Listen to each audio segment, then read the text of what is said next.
Halo pemirsa, apa kabar? Selamat datang kembali dan berjumpa dengan saya DK, Doni The Kaiser.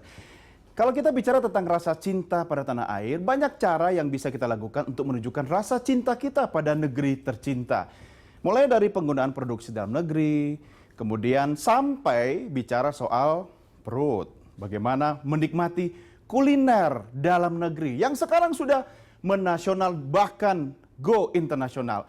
Kali ini DK Show kita bicara tentang cinta Indonesia bersama saya DK Doni The Kaiser. Pemirsa, inilah DK Show.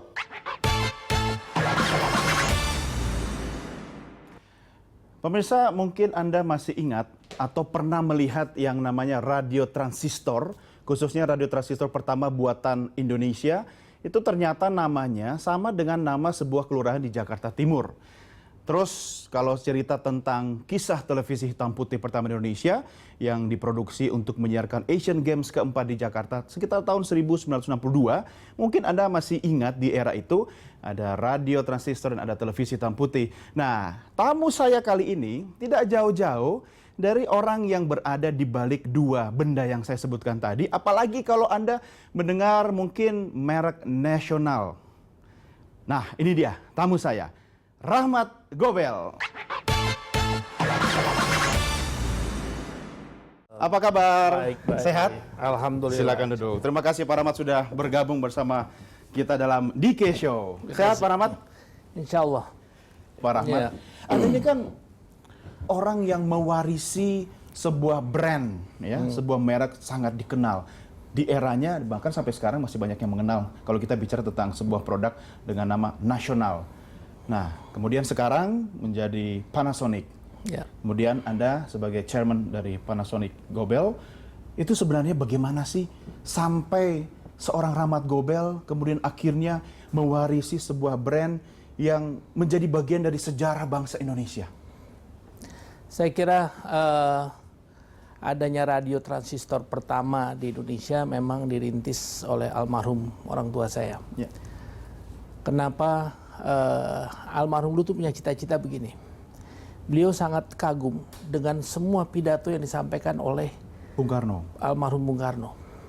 Terus beliau berpikir, bagaimana pesan-pesan dalam pidatonya yang disampaikan oleh Presiden itu bisa diterima oleh masyarakat di desa-desa di seluruh Indonesia.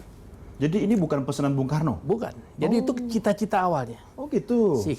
Sehingga beliau tercetuslah pemikiran untuk membuat radio transistor. Dulu radionya bukan radio transistor kan? Iya. Radio yang pakai tabung itu kan, Iya, yang iya. pakai ini. Listrik nggak ada, hanya menggunakan baterai, baterai kering. Ya.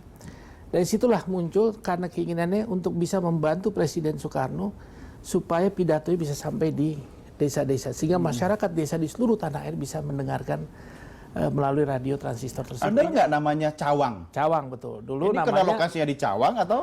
ya karena lokasinya di Cawang. Jadi itulah satu kebanggaan bagi saya juga, bahwa bagi keluarga juga, bahwa disitulah bangkitnya industri elektronika pertama di Indonesia. Saya punya gambarnya. Cawang seperti apa? Bukan Cawang yang sekarang macet ya. Kita lihat sama-sama, Pak Rahmat, di monitor. Ini kita sudah cari-cari. Nah, ini. Sebenarnya ini foto Pak Rahmat atau radionya sih? Ini radio hasil modifikasi, pengembangan. Ini, ya, jadi sebetulnya radio Cawang yang dulu tidak seperti ini. Oh, ini adalah radio yang kami kembangkan sekarang ini dengan saya mengajak Pak Sobur waktu itu sebagai pengusaha industri kecil.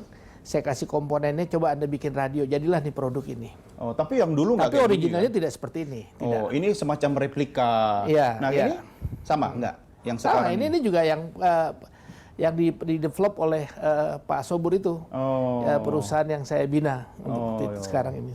Tapi ini karena modelnya ya. Nah, kalau ini coba. Nah, ini memang radio yang Dulu pertama. Yang dulu, ini radio yang dulu ya. Nah, ini koleksi di mana nih Pak Rahmat? Ini ada di pabrik saya nih, barang ini. Oh. Semua dikumpulkan di pabrik.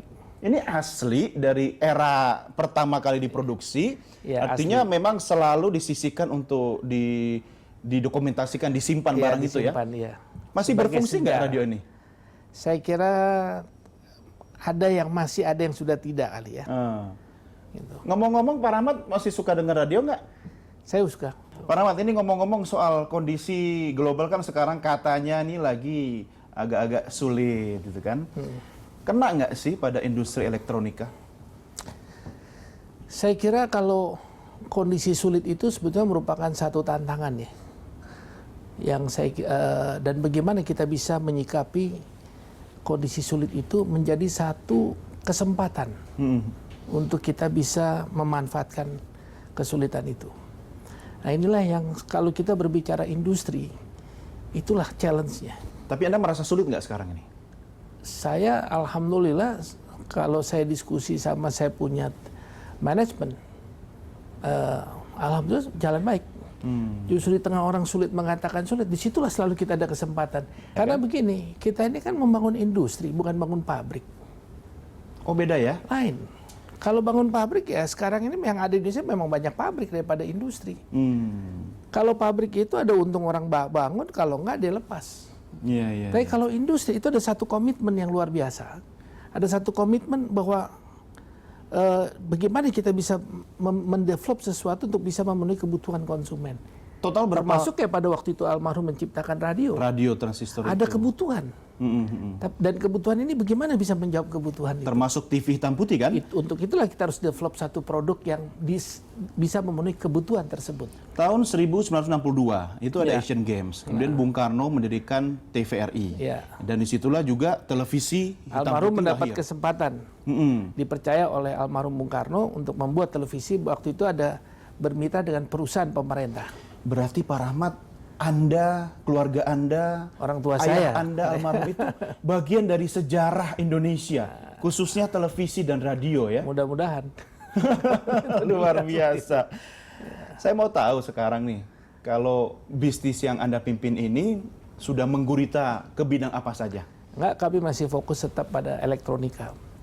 Dan almarhum sendiri sebetulnya ada dua ketika memutuskan usahanya. Yaitu adalah di sektor elektronika dan di sektor pertanian. Pertanian? Ya, karena kakek saya adalah seorang petani. Di kampung saya masih punya lahan pertanian. Di Gorontalo? Gorontalo, ya. Jadi kakek saya pesan kepada orang tua saya jangan cuma elektronik. Bagaimana pikirkan pertanian, naikin pertanian. Apa nih, jagung atau? Padi.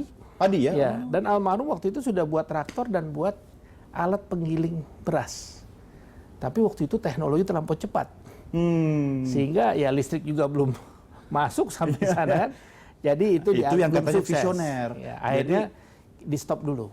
Oke, saya masih mau ngobrol-ngobrol sama Pak Rahmat Gobel tentang bagaimana sih sebenarnya semangat nasionalisme dari seorang Rahmat Gobel yang kemudian menjadi warisan dari sang ayah, yang kemudian menjadi sebuah institusi bisnis sebesar sekarang ini.